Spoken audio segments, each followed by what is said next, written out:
Estamos removiditos, me dice la Clau. Estamos removiditos, ¿no? ¿Vosotros también o qué? Estamos nosotros así como en una energía muy crispy. Yo le llamo crispy. Cuando la energía está así como que estás medio enojón, que medio te enoja todo, pero a la vez estás como un poco tristón, que como te rasquen un poco, te pones así. Sí, y estás como mucha energía física, pero pocas ganas de hacer algo, ¿no? Es un poco así, bueno, procesos que vivimos de depuración, de emociones, de material energético de nuestros clanes familiares, de nuestra vida, de otras vidas, que estamos depurando en este proceso de transformación. Bienvenidos a Amor Crudo 003, nuestro podcast de todos los jueves, ya lo sabéis. Hemos estado durante un año haciendo, más de un año de hecho, haciendo directos cada jueves y los tenéis todos subidos en Asistencia Evolutiva en YouTube. Pero ahora ya sabéis, hemos empezado una nueva fase en Amor Crudo. Queremos hablar de varios temas, ¿no? Hemos estado planteando. ¿Tú cómo estás, Clau Flores? Buenas tardes. Aparte de maravillosa y preciosa. Sí, mi amor. Removidita y como tú dices, crispy, pero yo lo describiría como hipersensibles. Sí, hay un aspecto, ¿no? Hipersensibles. Aún me duele. Como hemos hecho el live ese, ayayao, achichiu, me duele. A tatao me duele. Así estamos un poco, pero... Pues eso. Sí. Y dándonos cariñitos entre nosotros. Y aprendiendo a comunicar, aprendiendo a escuchar. Desde que Ruya ha llegado a mi vida, recién he entendido muchas cosas que yo creo que la gran mayoría de la humanidad estoy viendo que no hemos entendido todavía. Un momento, antes de nada, vamos a intentar hablar de tres temas, ¿no? Uno de ellos es Elon Musk, que nos sirve para hablar de muchas cosas. El otro es la masculinización de las mujeres, que no se puede hablar de ello sin hablar de la feminización de los hombres, desde luego. Y después el otro tema es algo muy importante que he redescubierto esta semana a través de las sesiones de asistencia evolutiva, ¿no? Que es cómo descubrimos qué programación inconsciente, qué cosas hay en mi subconsciente que están interfiriendo entre mi voluntad y lo que acabo haciendo, ¿no? Eso es algo muy importante. Observarse para desprogramarse. Ahora, por favor, sigue, porque solo quería... Sí, pero bueno, eso engancho, mi amor, porque de lo que estoy hablando es que no hemos aprendido como sociedad a la escucha activa, no hemos aprendido a dar espacio al otro, tenemos asumido como algo normal el interrumpir, que quiere decir que no te estoy escuchando en realidad, y el gritar, el elevar la voz ¿por qué? Porque estamos todos tan a la defensiva, tan me va a decir, ¿qué me va a decir? Estar todo el rato pensando que en realidad no escuchamos. Estamos esperando a que el otro termine de hablar para interrumpir o para decir algo acorde, porque se nos va. Estamos tan llenos de cosas que comunicar, porque quizás la mayor parte de los que están en esas situaciones que no han sido niños no vistos, que necesitamos constantemente estar llamando la atención. Y eso es de lo que vamos a hablar. ¿Por qué? Porque hemos hablado de la masculinización de la mujer y en paralelo viene la feminización del hombre. ¿Por qué viene esto, mi amor? Yo ahora, por ejemplo, poniéndome a mí de ejemplo, ¿no? Estaba escuchándote, y a pesar de que te estaba escuchando y me interesaba lo que estabas diciendo y estoy de acuerdo con ello, paraban de emerger cosas, ¿no? Que decir, que añadir, ¿no? Y claro, la motivación... Si yo pregunto aquí dentro de dónde viene esa motivación, ¿no? Que es lo que llevaría en muchos casos a interrumpir, ¿no? Al otro. Lo que me dice esto es, para ayudar a la gente, ¿no? Claro.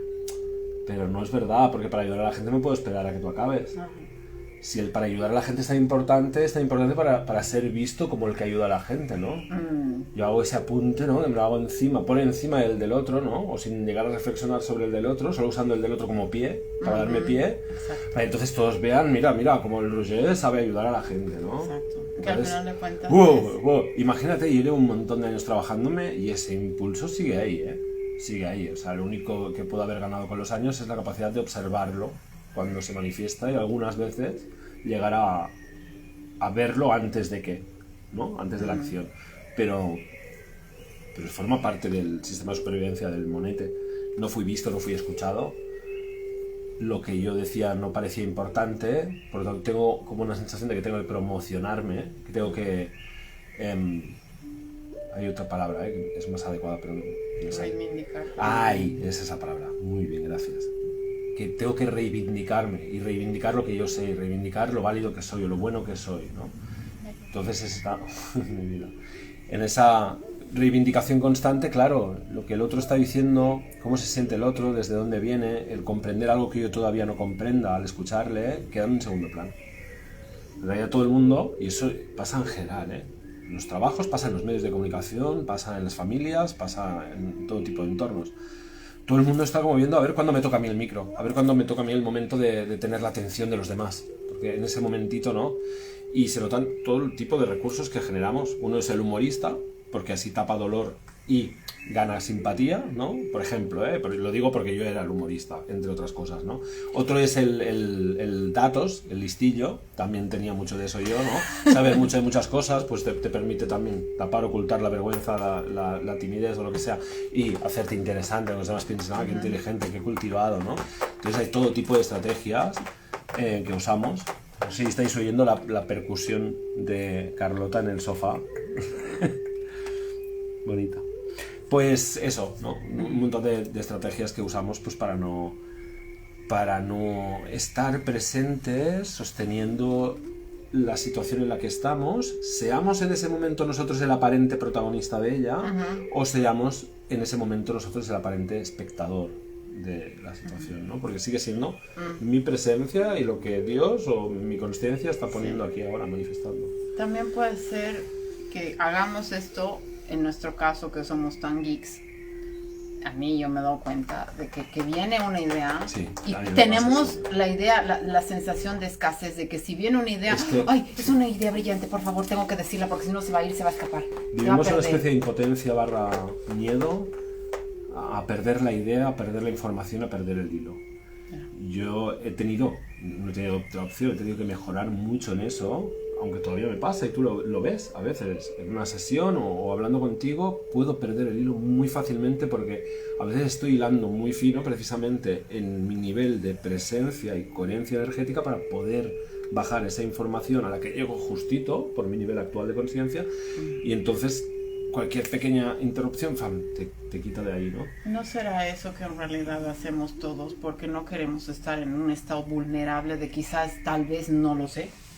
Hombre, eso sí, por ejemplo, una persona que tan racional como yo soy, pero más antes que me apoyaba únicamente en lo que yo sabía en mi cabeza, claro, es una angustia constante, es como un tener que estar a la altura.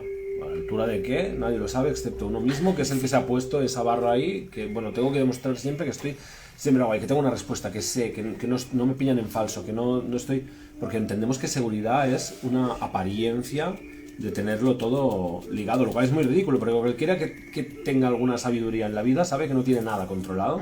Entonces, quien va fingiendo que lo tiene todo controlado, a ojos de quien tiene una mínima comprensión, evidentemente se ve, ¿no?, que no lo tiene controlado. Entonces es muy irónico, pero nos ponemos máscaras para demostrar que lo que pretendemos aparentar, al querer aparentarlo, es porque no sabemos que lo tenemos o que lo somos o que lo podemos extraer en verdad de nosotros, ¿no? Y de eso íbamos a hablar, porque en realidad todo se va al punto de que si hacemos todo esto y todas estas subidas y bajadas, en realidad era porque cuando éramos niños no sentimos que fuimos lo suficientemente vistos, y cuando crecemos, en mi caso, ha hecho que desarrolle una hipermasculinización que estábamos hablando, que es irónico porque yo físicamente me veo hacia afuera muy femenina, pero mis maneras de actuar, de pensar, en todo lo que yo soy y hago, vienen de un lado masculino que se ha tenido que activar para sobrevivir.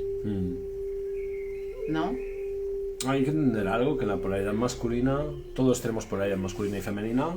La masculina es la que rige el cuerpo y el sistema de supervivencia, es decir, el miedo, el ego, la mente como instrumento para sobrevivir. Y la energía femenina es la que rige la intuición, la sensación, la emoción, todo aquello que, sobre todo si estamos en estado de supervivencia, nos parece superfluo o hasta peligroso o amenazante. Claro. Entonces, claro, para identificar si hay algún desequilibrio entre estas dos polaridades en uno, es bien fácil.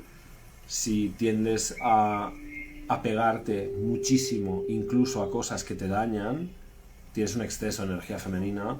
Si tiendes a no apegarte a nada, incluso aquello que te hace bien, tienes un exceso de energía masculina. Esa es una de las múltiples formas en las que uno, por lo menos de forma genérica, puede empezar a calibrarse, ¿no? Entonces, ¿cuál es el ser humano en un estado óptimo? Es un ser humano que tiene disponible ambas energías, como si fuera una paleta de dos colores, y tienes disponibles los dos colores siempre para hacer la mezcla de esos dos colores que cada situación requiera. Entonces, no es que siempre estás siendo al 50% energía femenina y masculina, sino que tienes la capacidad de forma intuitiva ya expresar, como están liberadas las vías, no tengo un bloqueo en la energía femenina, no tengo la energía masculina, están saneadas, entonces simplemente me manifiesto como ser completo en la medida de esas dos energías que requiere cada situación, sin que eso ya ni siquiera me defina, porque simplemente estoy operando desde el equilibrio.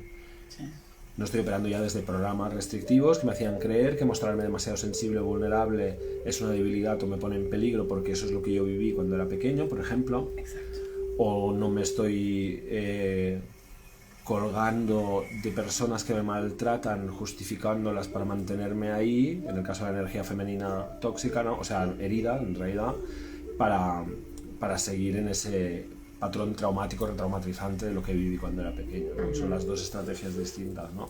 Una, intentar huir de lo que me pasó para que no se repita, lo cual hace que de alguna forma se repita una de las dos partes de ese trauma que recibí, o la del padre o la de la madre, y también por el otro lado, en la energía femenina, el tratar de repetir la situación para ver si sucede algo diferente haciendo lo mismo. Claro, son las dos respuestas traumáticas. Sí, eso, yo leí un poco libro complejo, hace... no sé si lo he podido explicar claramente, pero... Sí, no sé si con esto puedo redondearlo. Hace mucho tiempo yo leí un libro que se llamaba Las mujeres que aman demasiado.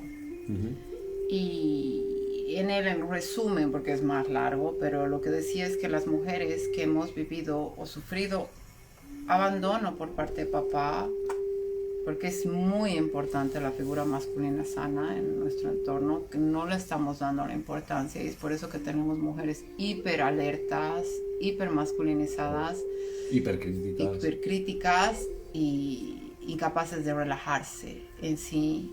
Y se supone que la energía femenina es la que se abre a recibir, no es la que da, ¿no? Entonces, pero además tomando en cuenta de que no quiere decir que por ser femenina tienes que ser mujer, no, estamos hablando de polaridades, pero lo natural es que sea la mujer la que se relaje y sea el hombre. Hay otra forma de decirlo que resulta más clara, ¿no? Que es cuando una mujer está de forma sostenida, incluso a lo mejor ya desde niña o adolescente, sometida a situaciones de abuso o maltrato, y a veces abuso o maltrato sabemos todo es lo que es, pero a veces hay tipos de abuso y maltrato que la mayoría no consideramos abuso y maltrato, porque son muy sutiles, son de negligencia, son de gotita a gotita cada día, ¿no? Cada día de tu vida. Que yo creo que es peor todavía. Es peor porque es menos detectable y va generando una visión concreta de la vida, de las relaciones, ¿no? Sí, te vas programando con una idea de esto es normal.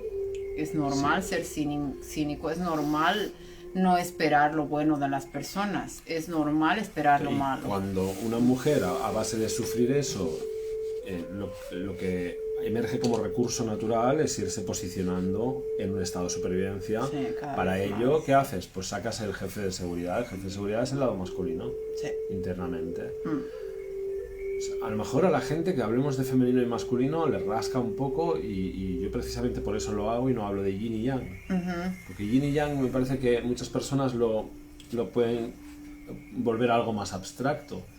Y en realidad, si te imaginas que la persona que eres, sea hombre o mujer, está conformada por un hombre y una mujer dentro, es muy claro. Y si ves que ese hombre o esa mujer tiene una relación determinada, es muy claro. Y a lo mejor es abusiva de un lado para el otro, o del otro para el otro, o a lo mejor hay negligencia, o a lo mejor discuten todo el rato, o a lo mejor luchan y compiten, o a lo mejor se sientan y acuerdan cosas y trabajan en equipo. Entonces, por eso hablo de masculino y femenino, me parece muy importante, porque además me parece muy importante que los hombres entiendan que tienen un lado femenino, los que no lo han entendido, los que están demasiado polarizados en el yang, que las mujeres entiendan que tienen un lado femenino, las que están demasiado polarizadas en el yang, Y también, en el yang. Digo el yang, sí. Y después los dos casos opuestos que también los hay, hombres y mujeres que están demasiado polarizados en el yin, ¿no? En una pasividad, un esperar que mágicamente las cosas, un ponerse en brazos de cualquiera o cualquier situación y esperar que salga bien cuando en realidad es una réplica de lo sufrido antes. Eso era lo que quería redondear el tema de lo que habías explicado. No lo había terminado. Que recreamos esto, traumas del pasado, atraemos gente muy similar a papá o a mamá para que ese niño o esa niña que han vivido algo, esa situación traumática, tenga la oportunidad de, ahora que soy grande, eso está en nuestro subconsciente, ¿no? Cuando era niño no tuve la oportunidad porque era niño y no tenía voz ni voto. Pero ahora que soy grande, yo voy a resarcir todo lo que me hicieron.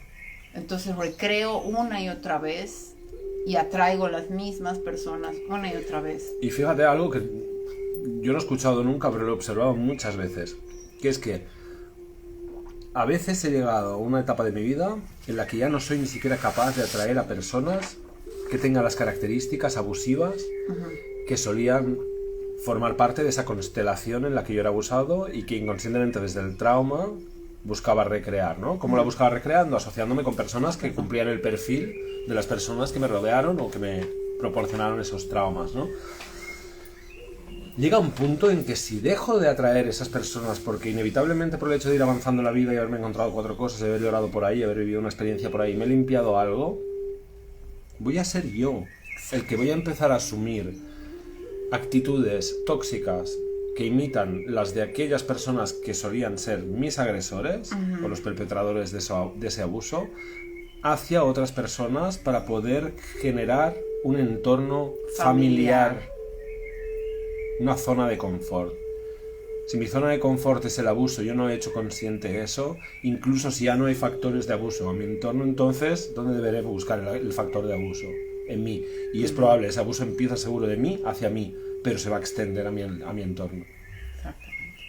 Entonces, ese es un tema muy importante porque vamos todos con la reparación maltrecha, que no arregla nada, pero tapa el problema, con lo cual hace que el problema se vuelva más grave de nuestras heridas. O sea, esa reparación maltrecha de nuestras heridas no sanadas, ¿no?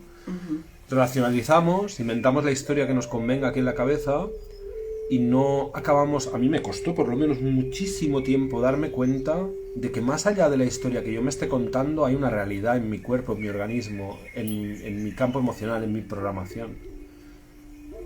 Yo me puedo contar que estoy fantástico de algo y que algo no me ha afectado. Pero entonces, si no puedo escuchar mi cuerpo y confirmarlo al escuchar mi cuerpo, eso es un discurso nocivo. Y es lo mismo que si yo tuviera a un niño de 8 o 9 años al lado, me estuviera diciendo que le duele muchísimo algo y yo le dijera, cállate la boca, esto no te duele. Sí. Y eso lo hemos asumido como algo normal en nosotros. Yo os invito siempre, todos los que os puedo tostar el cerebro un rato, siempre os invito a hacer ese ejercicio de hablarle a un imaginario niño de 8 o 9 años a vuestro lado, tal como os habláis a vosotros mismos, cuando sentís de ciertas formas o os pasan ciertas cosas o tenéis ciertas necesidades o deseos o miedos. Eso clarifica muchísimo. Porque ahí vemos el grado de sensibilidad que está totalmente normalizado en nuestros diálogos internos. Y desde ahí, ¿qué clase de relaciones, de situaciones, de abundancia, de prosperidad, de felicidad, de plenitud, de realización, de satisfacción creemos que podemos conquistar? La mayoría de las mujeres en nuestra sociedad van con 30 armaduras para parecer alguien peligroso, porque directamente asumen que todo el mundo les quiere hacer daño, sobre todo los hombres, y por lo tanto mejor que haga ya casi yo daño de entrada.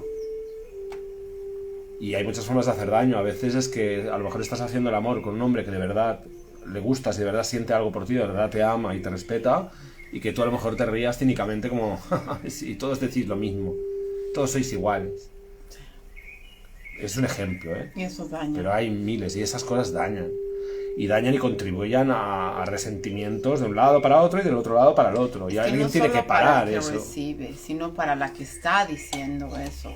O sea, pensamos que dañamos al otro, pero todo lo que hacemos en realidad nos lo estamos haciendo nosotros y no nos damos cuenta porque nos hemos inhumanizado. Nos hemos desensibilizado tanto que ahora que estamos en tiempo de obligados, porque la energía en el ambiente nos está obligando, la mamita tierra y los astros nos están auspiciando y el sol también, para que nos volvamos a sensibilizar y seamos quienes de verdad naturalmente somos. Y a eso estábamos hablando también de la integración de polaridades, que es, me gustaría hablar de, por ejemplo, nosotros, en nuestro caso, ¿no? El hecho de ser Twin Flames. La gente, no hemos vuelto a hablar mucho de la terminología, pero hemos venido ambos de polaridades distintas, invertidas podría ser. La idea es que la mayoría de los casos, yo no creo que haya absolutos ni que eso se pueda hablar en términos categóricos al 100% en todos los casos, ¿no? Eso es una mosca que estaba en mi café, cariño. Bueno, el cadáver de una mosca que estaba en mi café, cosas que pasan. Bueno, ¿no? No, era un te voy a creer. Era un escarabajo. Ah, bueno, ha estado en mi boca, en cualquier caso. Ah, bueno. En fin, bueno, escarabajo. Seguro que los egipcios toman jugo de escarabajo o algo. No sé, si me salen antenas, pues me decís algo. A lo mejor me pasa como Kafka en la Metamorfosis. Bueno, yo sé qué iba a decir ya, no tengo ni idea. Estábamos hablando de integración de polaridades, de que los Twin Flames llegamos... Vale, llamas gemelas, no, así para entenderlo, ¿no? Se supone que en principio la mayoría de las personas son un alma que desarrolla un espíritu y entonces encarnan un cuerpo, ¿no? En el caso de las llamas gemelas es una alma que se divide en dos espíritus que ocupan dos cuerpos distintos, ¿no? Entonces es un mismo origen, digamos, aunque para todos, al final a nivel absoluto, solo hay una alma en todo el universo, ¿eh? Pero a nivel de subdivisiones para experimentarse a distintos niveles dimensionales, ¿no? Entonces, esto es un poco raro, imagínate, ¿no? Si no lo has vivido, es un poco raro porque es como notar que de verdad hay algo rotundamente y muy innegablemente familiar y conocido. Y eso no quiere decir que yo por lo menos no haya tenido otras conexiones de alma en mi vida y no haya tenido cosas muy pero es otro nivel. Porque, claro, una cosa es familiar, un abrazo con alguien, otra cosa es familiar cuando estás en invierno en tu cama y te tiras un pedito y lo hueles. Es otro nivel de familiar. No me ha salido de otra forma, pero no sé si se entiende el nivel de intimidad automática, que ya existe, ya es, y además, claro, al ser una cuestión de alma, es muy invisible, es muy inefable, es algo que no necesariamente puedes tocar. Entonces, claro, esto desarrollado en dos personalidades completamente distintas, o sea, una tía de 2 metros, el tío de 1,20 m, yo que he nacido en un entorno de izquierdas, obrero, ella que ha nacido en un entorno de derechas y religioso, ¿sabes? No sé, yo en Barcelona, tú en Bolivia, todos esos contrastes, personalidades que razas, también en algunas cosas que sí, traemos étnicos, ¿no? étnicos distintos. Pero claro, todas estas también muchos parecidos a pesar de eso, ¿no? en la personalidad también, porque si no sería imposible la interacción claramente, pero también muchas diferencias, ¿no? Y claro, es como si de tus pies, o sea, hay 2 pies solo y son los tuyos, pero de ellos no sale solo tu cuerpo, sino que sale el cuerpo de otra persona también. Es una metáfora, otra metáfora, ¿no? Para describirlo. De hecho, Platón hablaba de las llamas gemelas cuando hablaba de que primeramente habían nacido siendo un ser con 2 cabezas, 4 pero que piernas, no acababa de funcionar brazos. el tema y que entonces decidieron Como dividirse siameses, en hombres y mujeres, ¿no? Pero hablaba de los gemelos, creo. Sí, Hablaba de eso, sí. siameses. Bueno, el tema, las llamas gemelas, ¿a qué viene todo esto? La Las polaridades, integración ¿no? de Claro. las polaridades. Para que ella y yo sepamos que el otro existe, lo que ha tenido que pasar es que llegáramos a unos niveles mínimos, que no quiere decir los óptimos, mínimos de equilibrio entre energía masculina y femenina. Entonces ella venía muy polarizada de energía masculina como recurso de supervivencia para sobrevivir al entorno que no respetaba y no cuidaba su vulnerabilidad. Y yo desarrollando una energía muy femenina, porque en mi casa había una energía masculina muy predominante de mi madre, no tenía mucho espacio para ello y además como tenía una alta sensibilidad, bueno, es que me decanté más hacia eso, ¿no? Ambos Ambos somos empáticos, personas de alta sensibilidad, sí. Empáticos energéticos, pero a la vez con personalidades bien tercas y bien jodidas. Sí. Tener esa Porque fuerza, eso lo digo porque las fuerza. personas a veces se piensan que claro, como hablamos con este aplomo y de esta energía, que no somos sensibles. Y lo somos muchísimo. Increíblemente. Entonces, claro, yo entiendo, lo he entendido al cabo de muchos años, no lo entendía. Pero entiendo que a mí se me recibe de unas formas a veces, se me ve o se me percibe de unas formas a veces que ignoran totalmente la sensibilidad que hay debajo, pero muy probablemente porque yo tampoco a lo mejor no la he dejado ver o no la he dejado ver. Intento ser cada vez más vulnerable y abierto, ¿no? Pero a lo mejor no la he dejado ver tanto como la tenía que dejar ver porque por supervivencia asumimos esa posición externa, ¿no? De defensa. Sea como fuera, yo había desarrollado muchísimo la energía femenina, muy enfocada en las emociones. De hecho, me dedico a eso, a la gestión de las emociones, al arte también, a la creación artística, a la música, por ejemplo.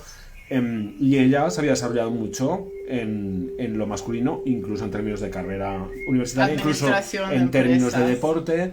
Deportista, sí. Entonces, bueno, era como un chicarrón en el cuerpo de una mujeraza y una chicarrona en el cuerpo de un hombretón. Entonces, mágico porque antes de conocernos han pasado cosas en nuestra vida que a ti te han obligado a abrir el lado femenino, como tu maternidad, por ejemplo. Mi maternidad, sí. Y a mí me han obligado a abrir mi lado masculino, como mi paternidad. Mi paternidad me explico porque no es una paternidad biológica, pero es una paternidad de asistencia evolutiva a mi proyecto de vida. Y las mujeres también. Sí, no, pero el proyecto, sí, pero las mujeres, ¿qué te crees? Que todo lo que he vivido en el ámbito personal con mujeres no ha ido derivado a poder ayudar mejor a las personas en asistencia evolutiva. Claro. Forma parte de ello. Entonces, tú has tenido una hija y yo he tenido un proyecto. Un hijo, sí. Un hijo vocacional, por así decirlo. Y mi hijo vocacional es lo que a mí me ha hecho desarrollar la responsabilidad masculina, de decir, oye, sí, somos todos espíritu y viva Neptuno y todo es espiritual. Y viva las emociones también y revolcarse en ellas, fantástico, porque además soy en ella tipo 4, en el enneagrama, y me encanta revolcarme en las emociones, muy bien. Pero oye, hay algo serio que Dios me ha encomendado, que es que ponga al servicio de los demás todo aquello que yo haya cosechado, que me haya ayudado a mí en el camino que he transitado hasta ahora. Eso me ha obligado a ser un hombre responsable, a empezar a actuar en mi energía masculina, a empezar a poner por lo tanto límites, a decir, no, esto me distrae de mi misión, no, esto es contraproducente con las cosas que yo estoy enseñando, no, esto me haría incoherente, a empezar a ponerme esos límites, a ser ese padre de energía masculina que te pone límites sanos para que puedas enfocar tu energía, ¿no? Y a ti, a mí, la maternidad claro, me ha obligado, uno, a maternarme a mí misma y como propósito, porque ahora podemos enganchar con el tema, porque en realidad tú y yo tenemos el mismo propósito. Mi propósito era que mi hija no sufra las mismas cosas que yo sufrí. Entonces, asumí, no solo con ella, asumí un activismo también. Estaba dentro de mí. Desde que era pequeñita hasta que crezca, había mucha gente que me decía, ¿por qué no te dedicas a derechos humanos o a defender? Porque siempre defendiendo al que no podía. Entonces desde ahí también era masculina, era pegando al que era el abusivo, levantando la voz y diciendo no, o sea, haciendo por los demás lo que yo hubiera querido que hagan por mí. Entonces cuando me casé y tuve a mi hija, tomé como propósito el cuidarla a ella y preservarla y hacer todo lo contrario a lo que hicieron conmigo. Y entendí que la manera es cuidar a la niña cuidándome a mí. Y ahí volqué mi propósito de vida en evitar cualquier tipo de abuso a mi alrededor. Y al final, entre ambos hemos entendido que nuestro propósito de vida iba completamente unido uno al otro. Y es ahí donde hemos madurado y viene enganchado a esto que hemos puesto de que hombres y mujeres estamos madurando porque es algo que está... Cuando te piensas que ya lo tienes hecho, entonces viene la vida y te hace zasca. No es así. Ahora yo estoy entendiendo que no se acabó. Es un proceso de maduración eterno. Es un proceso de maduración eterno. La vida seguirá sucediendo y sucederá a la altura de tu desarrollo. Entonces ahí enganchábamos con este tercer punto de la infantilización y lo que habíamos visto de este hombre que estaba hablando de que para tener una pareja lo que tienes que hacer es buscar una pareja con el mismo propósito. Y pensar en términos de propósito y no en términos de placer. El placer lo puedes tener con muchísimas personas, pero ¿con cuántas de esas personas hay algo profundo que os mueve a los dos que es más grande que vosotros mismos, que es más grande que la relación y que os puede unir, ¿no? En nuestro caso hay un propósito claro de preservar a los niños, sobre todo, de toda esta violencia, abuso y negligencia que ha sido de alguna forma naturalizada o normalizada en nuestras sociedades y culturas, y que todavía nosotros mismos en parte la tenemos normalizada, ¿no? Y transitamos día a día el camino de ir desdibujando eso, ir entendiendo de dónde viene, ir entendiendo el efecto que tiene e ir transmitiéndolo para que así cada vez esas estrategias, esas formas de funcionar que son manipulativas, o son coercitivas, o son agresivas, o son violentas, o son negligentes, desaparezcan. Simplemente llega un punto en que la humanidad diga, wow, en serio nos tratábamos de esa forma, mandábamos a cagar a la gente así sin más, porque sí, porque... Y yo ya sé, porque alguna mente cínica puede pensar, hombre, pero entonces ¿qué vamos? ¿A un mundo de... ¿Cómo era esa película de Stallone? El juez Dredd, que si decían un taco les daban una descarga. No me acuerdo qué se llamaba, pero... Propicios días. Propicios como días. eso, o precoz. Sí, pero yo no hablo de puritanismo, no hablo de la forma o de la apariencia. De lo que hablo es de que no es normal que una especie entera vaya resentida, dolida y cabreada por dentro hasta el punto en que hemos normalizado tratarnos un poco como a golpes o de cualquier forma o despreciándonos de alguna forma, nosotros mismos y a los demás en algún nivel de alguna forma, ¿no? Entonces, bueno, nuestra misión, lo que nos mueve, y eso implica, es un marronazo, porque implica que debemos aspirar a ser coherentes con lo que predicamos y con lo que queremos, ¿no? Entonces, mira tú qué marrón, a mí quién me mandaba. Podría ser mi misión el hecho de que se pesque en vez de con gusanos, pues con unos gusanitos de mentira, ¿no? A lo mejor, y creas que no, pues a lo mejor eso sería una batalla un poco más liviana, porque es más fácil ser coherente con eso, aunque no sé si hay algo que los peces pican. No he pescado en mi vida, no tengo ni idea de qué estoy hablando, voy a dejar el ejemplo, pero me explico, ¿no? Nos obliga el tener el propósito de generar un mundo libre de agresión, de violencia, de maltrato, de abuso, de negligencia para los niños, que al final acabarán siendo adultos, o sea que es para todos ese mundo. Hombre, nos obliga a poner la lupa en lo que haya en nosotros todavía que opere en esas lógicas, ¿no? Tiránicas. Exactamente. Familia sagrada nos viene. Y eso es en parte una de las tareas asignadas que tenemos las llamas gemelas, asignadas por nosotros mismos al final, que es la de ser ejemplos de algo, no por impecabilidad, no por perfección, sino por exposición al proceso. Sí. O sea, nos exponemos al proceso de transformación, nos exponemos al proceso de sanación. Oye, no tenemos mucha idea, pero al hacerlo esperamos tener alguna idea, sanar con ello y por el camino ir transmitiendo a los demás como podemos hacerlo, igual que otras muchas personas. Igual que los exploradores se iban por delante, iban caminando y se tropezaban y decían, ok, y eso también aprender a tener con nosotros mismos paciencia, porque los dos somos demasiado perfeccionistas. Sí. Nos sobreexigimos, ¿no? Y pensamos que por no estamos siendo coherentes, así que mejor no actuemos. No, hay que ser coherente en la incoherencia, o sea... Exacto. Te tropiezas y decir, oye, mi aspiración es ser coherente con todo lo que digo, sí. ¿Lo consigo siempre en todo? No, ni mucho menos. No, porque ni somos mucho humanos. Menos. Entonces no estamos aquí para mostrarle el resultado de un examen perfecto a alguien, a alguna autoridad externa. No. Estamos aquí para estar cada día más satisfechos de cómo hacemos las cosas y cómo vivimos. Y ese es tu contrato contigo mismo, tiene que serlo. Tu contrato, yo creo que el único contrato en tu vida tiene que ser: me quiero ir a dormir cada día más satisfecho de la persona que soy. Con eso estás a salvo.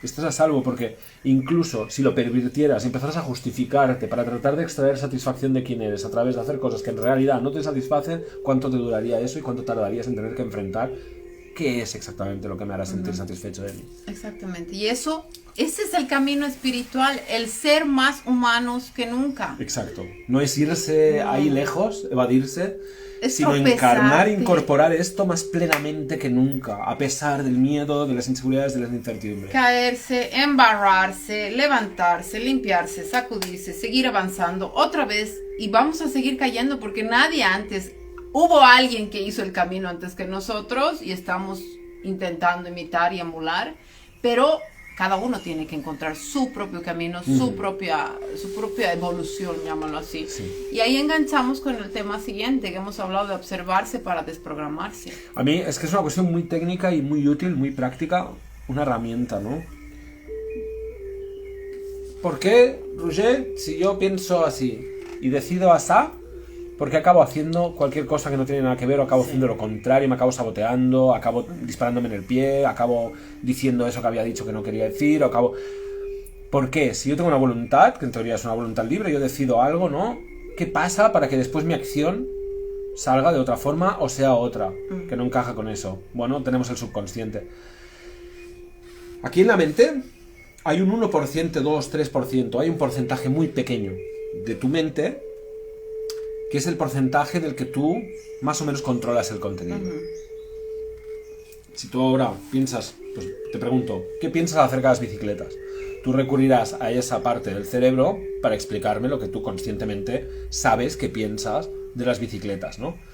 Incluso si lo estás extrayendo en ese momento, no, bueno, es lo que tienes aquí, en la mente consciente respecto a las bicicletas. Pero todo el resto del porcentaje de tu mente, ese 97% vamos a decir, es inconsciente. Quiere decir que tú no sabes directamente lo que piensas en esa parte de tu mente. Y es ahí precisamente donde van todas las programaciones, es donde van todos los automáticos, todo lo que se considera que es tan importante para sobrevivir, como el respirar, por ejemplo, que no puedes estar pensando conscientemente, no, ahora es el momento de agarrar aire, ahora es el momento de soltar, ahora es el momento de agarrar aire, ahora es el momento de soltar, no podrías hacer otra cosa. E incluso cuando conduces, ¿no? Tú puedes ir hablando con otra persona, no te despistes mucho, pero tú puedes ir hablando con otra persona, puedes ir pensando incluso en cosas, a veces es como, ostras, no me acuerdo de cómo he hecho el recorrido a casa, y no estamos hablando de drogas o alcohol, no hagas tonterías con el volante, que te estás autodestruyendo, y ya no son edades. Bueno, pues a veces, a lo mejor estabas presente, consciente, tranquilo, pero es como que lo has hecho con el automático, porque sabes hacerlo. Tocas la guitarra, no necesitas acordarte racionalmente cada vez de cómo se hacía para tal. Si sabes tocarla, ya la sabes tocar, ya lo has asumido con el subconsciente, ¿no? Entonces la mente automática, el subconsciente. Y es la mayor parte de tu mente. ¿Qué pasa? Yo desde mi mente, con toda la buena intención del mundo, digo, pues el lunes voy a ir al gimnasio, por ejemplo, ¿no?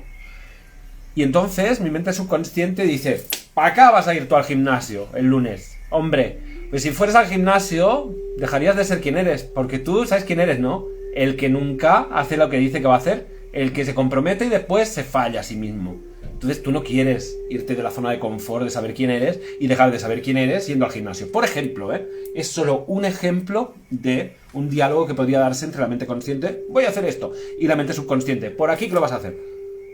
Y te ha pasado 1000 veces, en 1000 temas, de alguna variación de esas formas, pero eso, ¿no? Y entonces, ¿qué pasa con la acción? ¿Por qué no vas al lunes al gimnasio? Bueno, ¿qué pasa? Por ejemplo, ¿no? Cuando me venga este tío del trabajo, que es un pesado y que siempre me caliento y me hace salir de mis estribos y entonces quedo yo mal y parezco que soy yo el tipo loco. No, voy a respirar, voy a sonreír y voy a decir, oye, discúlpame que estoy ocupado y me voy a poner lo mismo. Entonces viene ese tipo el lunes y te pones a gritarle como nunca. O sea, nunca antes, ¿no? Te tienen que separar, o sea, estás ya pillando la mesa para... ¿Qué ha pasado ahí? Vale, tu mente consciente, una buena voluntad, sí, voy a hacer esto, porque esto es lo correcto, es lo que yo pienso que es correcto, ¿no? Entonces, esa voluntad pasa por la mente subconsciente, es filtrada por la mente subconsciente. Entonces, la mente subconsciente tiene sus programas, sus propios programas, y entonces sale una acción. Yo sé que si mi voluntad acaba en una acción coherente con la voluntad que yo he expresado, yo sé que si el lunes yo voy al gimnasio, como yo he dicho que iba a ir al gimnasio el lunes, cuando ha pasado por mi subconsciente mi voluntad, no ha habido ninguna creencia que haya interferido con esa voluntad. Pero ¿qué pasa si veo que no es coherente lo que yo digo? Y esto sirve también para las discusiones de pareja, para los ámbitos familiares. Lo que yo digo que no es válido, lo que yo digo que no está bien hacerlo. ¿Qué pasa cuando al final yo lo acabo haciendo? Pasa que en mi subconsciente hay alguna creencia que lo habilita, me habilita. Wow, o sea, no está bien hacerlo, sobre todo si lo hace otro. Pero cuando pasa por mi subconsciente, de repente, bueno, sí que está bien hacerlo porque lo hago, ¿no? Entonces, la clave para desprogramar tu subconsciente es primero saber cómo está programado. La clave para saber cómo está programado tu subconsciente no te va a gustar. Porque es ser profunda y radicalmente honesto y auténtico contigo mismo a la hora de observar el nivel de coherencia que hay entre lo que dices y piensas y lo que acabas haciendo. A nadie le resulta cómodo verse en incoherencia. Es tan así que existe un concepto como la disonancia cognitiva, que es la capacidad de negar toda la realidad simplemente para no sentirme en falso, Sí. para no sentirme incoherente. Entonces imagínate hasta qué punto el cerebro asocia forzar una noción de coherencia por encima de la realidad, forzar una noción de coherencia lo equipara a seguir vivo. ¿Sí? Entonces, demuestras un gran respeto y amor por ti mismo, por ti misma, cuando de verdad eres auténtico y honesto al examinar, sin juzgarte. O sea, no lo estamos haciendo para castigarte, para machacarte, sino para conocer, es decir, te estás amando, como te amas, te importas, como te importas, quieres ver cómo funcionas, y lo más importante de cómo funcionas es qué pasa entre tu voluntad o tus principios y tus acciones. El nivel de incoherencia te habla de la distorsión que hay en la programación que todavía hay en tu subconsciente. Y puedes deducir, si observas lo que haces como alternativa a lo que has dicho que harías, a lo que encaja con lo que tú crees que hay que hacer o a los principios que tú dices tener, si ves esa incoherencia, al poder ver, es como si es una ecuación exactamente, ¿no? Tienes una cifra que es tu voluntad, tus principios, lo que sabes que piensas sobre algo. Tienes una X, una incógnita, que es lo que hay en el subconsciente. Y tienes un igual y un resultado, que es la acción, lo que acabas haciendo. Bueno, pues sabiendo la acción y sabiendo la idea de partida, puedes hacerte una idea de cuál es la distorsión que hay en tu subconsciente que acaba transformando una acción en otra. Una acción que era coherente con lo que tú deseabas o una acción incoherente con aquello que tú deseabas, ¿no? Esto es mucho más útil que justificar nuestras incoherencias. Es decir, ¿yo me puedo amar a mí mismo observándome en incoherencia? Es una pregunta importante. Porque si la respuesta es que no, si la respuesta es que si yo me viera en incoherencia o cuando veo en incoherencia a otros, corro a castigarles o corro a castigarme, entonces yo no me voy a ver en incoherencia nunca, aunque lo esté. Claro. Y si no me veo en incoherencia, no puedo saber que estoy operando en contra mía. Entonces, tengo que poder amarme y verme en incoherencia si lo estoy, porque precisamente me importo suficiente porque me amo, entonces me conviene ver si hay incoherencia, porque sé que si hay incoherencia hay algo aquí detrás programado que está interfiriendo con que yo sea la persona que quiero ser. ¿De dónde viene esa incoherencia? Pero además, ¿quién es el que te juzga? Ahí voy. ¿Por qué hablamos? Pero es que el juicio es precisamente para no enfrentar la programación. Es una forma del subconsciente de protegerse. El subconsciente se protege. O sea, es como que te señala el resultado y te dice, ¿has visto lo que has hecho? Exacto. Para que no mires que lo has hecho porque lo ha modificado él. Cuando ha pasado por él le ha dado la vuelta, ha hecho así. Y entonces cuando tú estás actuando a través de la modificación que tu subconsciente ha hecho, tu subconsciente te dice, ¿has visto lo que has hecho? Te hace gaslighting. Para proteger su programación, ¿por qué? Porque el subconsciente considera que su programación, ¿verdad que estás vivo y respirando? Tienes razón, con esa programación has sobrevivido. Asume el subconsciente que solo con esa programación puedes seguir sobreviviendo. Ese es el reto que enfrentamos todos los seres humanos. Porque todos venimos con la culpa insertada, es que eso también... Sí, no, pero esto es más profundo desde cuando éramos animalitos, porque, o sea... Es que ahora me he perdido, pero es que es súper importante. La incoherencia, Manuel. Un nivel de incoherencia. Sí, pero lo último que he dicho es que me quería reforzarlo, mi amor, porque era... Al juzgar al otro. Y me has dicho Sí, que no bueno. tenía que ver con la culpa. No, es que es previo, porque es un mecanismo primitivo de cuando teníamos que sobrevivir, simplemente. Es claro, es que estamos todo el tiempo nosotros en estado de alerta, vigilando O sea, a ver la qué va a culpa, hacer la culpa el se otro. desarrolla a través del concepto, ¿no? Claro. Porque solo si yo creo que hay una forma correcta de hacer las cosas, Claro, es puedo más pensar... allá. No, esto es Claro. muy previo. Es como cuando vemos a los dos gatos que están a punto de pelearse y se ven y se observan milimétricamente a ver qué movimiento va a hacer. A ver, está levantando la ceja. Incoherencia. Está moviéndose así. Ha dicho esto, pero está haciendo esto otro. Entonces, si es eso, no puedo confiar en esta persona. Es incoherente. No es entonces alguien confiable si es incoherente. No, pero lo que estamos hablando es de detectar la propia incoherencia. Claro. No, porque es que detectar las incoherencias de los otros, eso se Somos nos da expertos, perfecto. Se nos da pero perfecto. claro, pero o sea, hacemos fíjate, eso- la capacidad para detectar incoherencia la tienes. ¿Eh? Otra cosa es que cuando la apliques en aplicamos ti. en nosotros mismos, ¿no? Ujú. O sea, si fuéramos tan exigentes con nosotros mismos en términos de coherencia como lo somos con los demás, hombre, otro gallo cantaría, ¿no? Y es que es eso lo que tenemos que hacer en realidad. O sea, porque además, si yo me exijo a mi mismo nivel de coherencia, hombre, yo lo voy a ir asumiendo cada vez más. No existe el nivel de coherencia absoluto. No es posible por la configuración de la vida tal como es. Siempre te falta algo por descubrir, siempre te falta algo por conocer que no conoces. Mientras estemos encarnados. Pero sí. si tú vas tratando de ser lo más coherente posible en tu vida, Con te amor. conviertes en una persona que cada vez tiene una existencia más coherente, ¿no? Y entonces, la verdad es que la incoherencia de los demás te va importando menos cada vez porque dependes menos de la noción de que alguien te puede hacer algo. Vivimos todos muy pendientes de lo que hacen los demás porque nadie se está ocupando de asumir las riendas de todo lo que sucede aquí dentro. Cuando uno lo hace, entonces uno se da cuenta que lo que hacen los demás antes tiene que pasar por ti para afectarte de ciertas formas. Y que tú puedes gestionarlo. No quiere decir que las cosas no te puedan impactar, pero puedes gestionarlo de tal manera que siempre acabes extrayendo algo en positivo, algo de valor de ello. Y esto no es un cliché porque hay un cinismo en el ambiente cultural y social del mundo, ¿no? En el ambiente humano hay un cinismo en el que parece que cuando decimos cosas así, ay, come flores, ¿no? No, es que hay un nivel de experiencia disponible aquí que no es estar chocando y rebotando todo el rato entre lo que llevo programado y lo que me gustaría, que es muy agotador. Es decir, es hora de observarme neutralmente, con amor, para saber cómo estoy programado.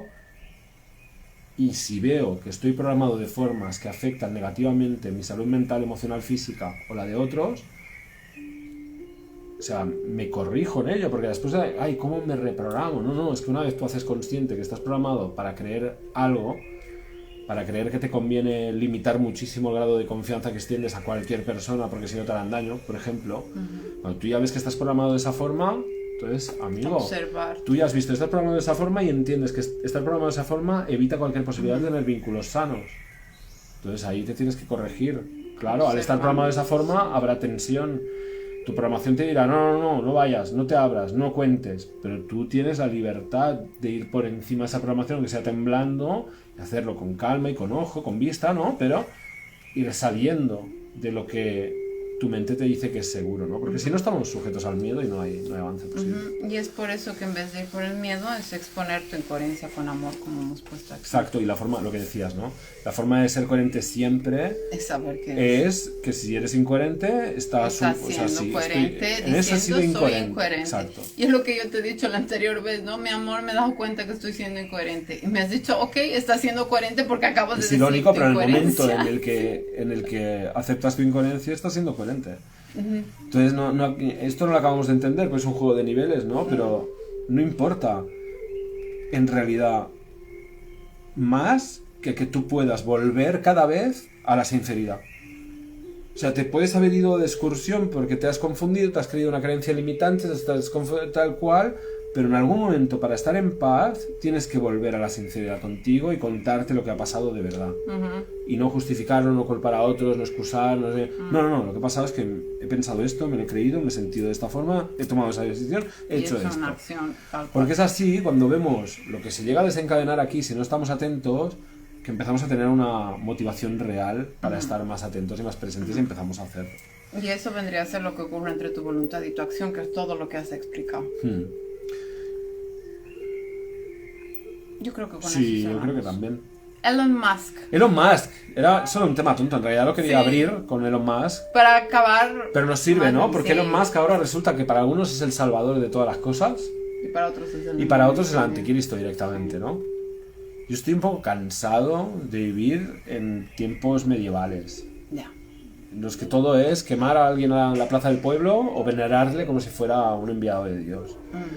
Francamente, podemos mirar a las personas desde una mirada neutral, que nos permita verlas como fenómenos de la naturaleza.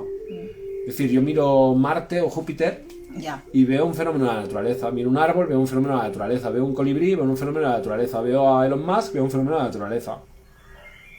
Sí, es un fenómeno de la naturaleza en forma humana. Yo también soy un fenómeno de la naturaleza en forma humana, soy consciente de ello.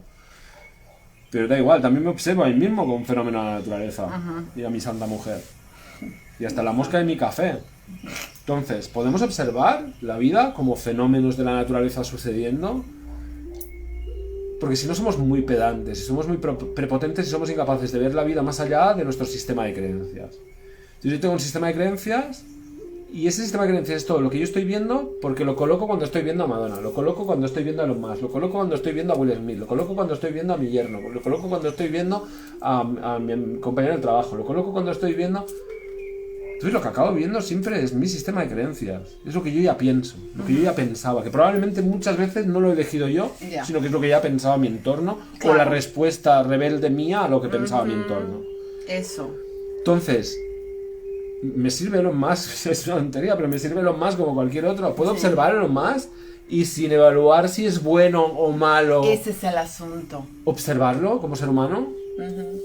Porque, fíjate, ¿no es humillante que yo me reduzca a mí mismo a un simple generador de bien mal? Bien mal, bien mal, bien mal, bien mal, bien mal, bien mal, bien mal, bien mal.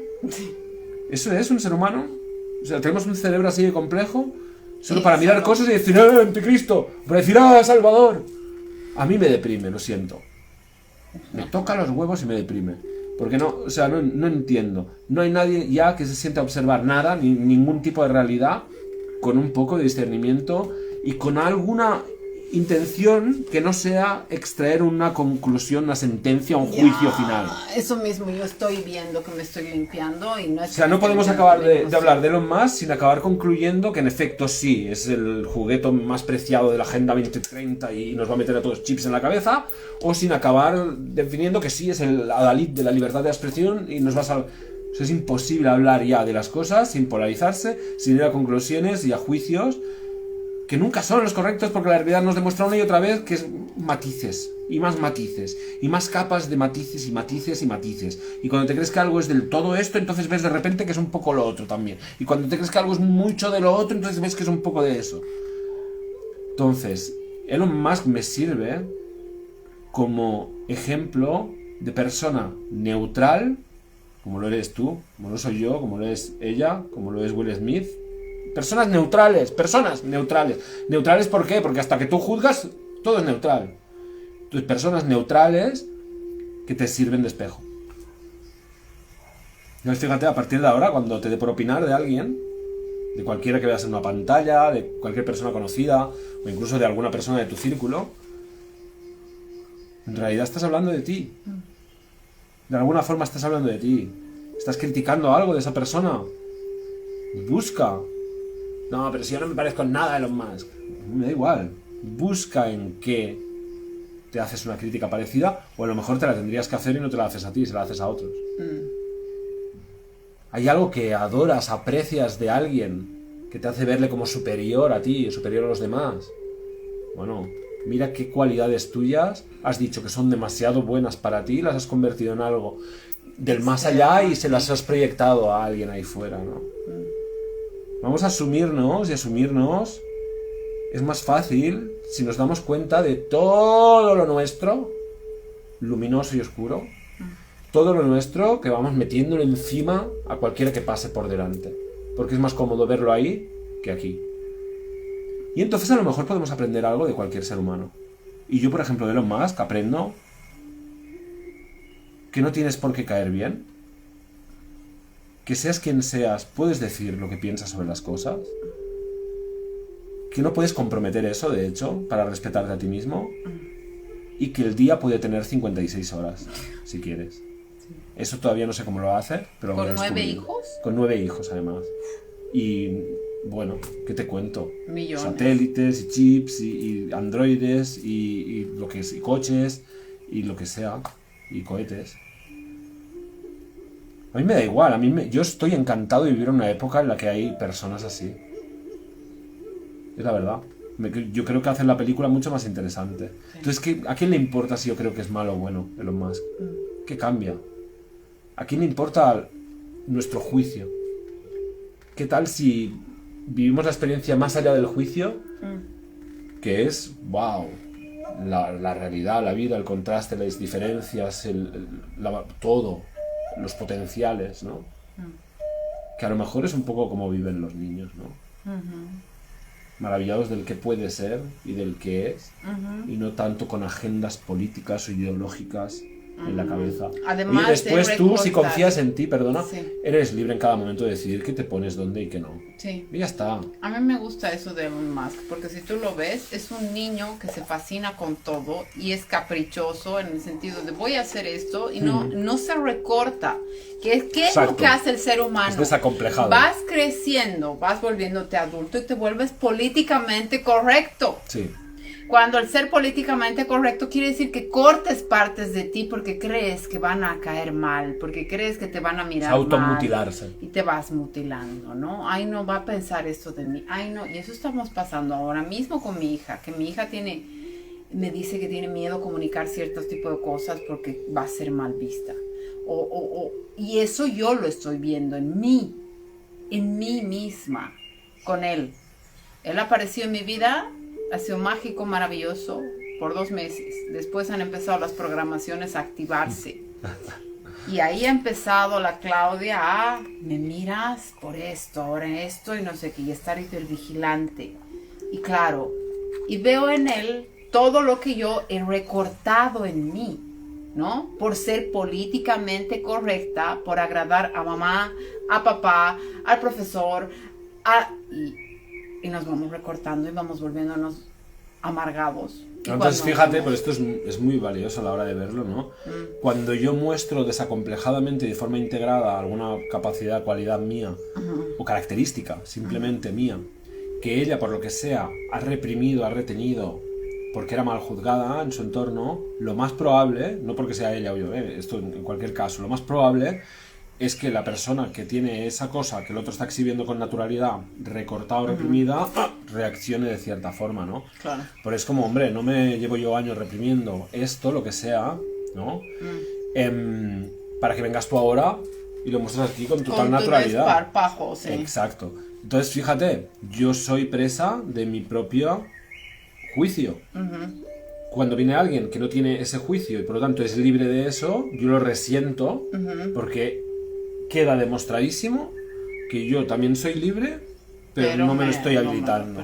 Y es ahí donde también terminamos cerrando esto del no dualismo y que Elon Musk es un humano del futuro si lo vemos así. Yo una de las cosas que veo en Elon Musk es que los humanos tenderán a ser más así dentro de unas décadas. Más así que quiero decir que vivirán en la fascinación de dejarse llevar por aquello que les gusta sin plantearse los límites que hay y abriendo camino para crear aquellas ideas locas que tengamos, ¿no? Para mí es muy psicodélico todo lo que plantea Elon Musk. Yo no tengo ninguna intención de meterme un chip en la cabeza, ya te lo digo, pero también yo prohibiría que se experimenten eso, no sería muy coherente conmigo mismo, con la forma de ser que tengo, con la curiosidad que tengo y con el aprecio que tengo a la tecnología bien usada, el que se prohibiera experimentar, probar cosas, que lo prueben siempre quien quiera probarlas voluntariamente, ¿no? Exacto, quien quiera y quien acceda y diga, ok, yo quiero. Entonces a mí me parece excitante, estimulante que haya personas que lleven su pasión tan al límite que de verdad puedan cambiar el mundo. Y entonces muchos me dirán, no, bueno, claro, sí, pero es que es un proyecto de la CIA, es que no sé qué, es que es todo es un aparador y todo es mentira y todo. Bueno, vale, pues ya, pues nada, entonces, ¿qué hacemos? Si todo es mentira, ya está. Ya, es que no sé, ¿qué? O sea, sí, todo es mentira porque en realidad no existes. Esta persona que crees que eres es un concepto en una cabeza que es un cerebro hecho de átomos que son energía. Entonces, sí, tú también eres mentira. ¿Qué? Todo es verdad y mentira a la vez. No dualismo. ¿No sé si hemos redondeado algo? Yo creo que sí, ¿no? O nada. O hemos dejado todo ahí tirado por el suelo. También. Tal vez ese sea el objetivo de plantearnos sacar a jugar las ideas. Plantearnos preguntas para que los demás pregunten, que en realidad siempre ha sido ese objetivo. Y cada vez más, yo siento que cuando veo a las personas más maduras y de lo que estábamos hablando, más que decir verdades, la gente madura, por ejemplo, Eckhart Tolle, a él no lo escuchas hablando afirmaciones más que todo, lo que hace es preguntarse cosas. No, pero sí, no, las máximas ya sabes que mi amor nunca representan la realidad. Ya. Y esto es una máxima.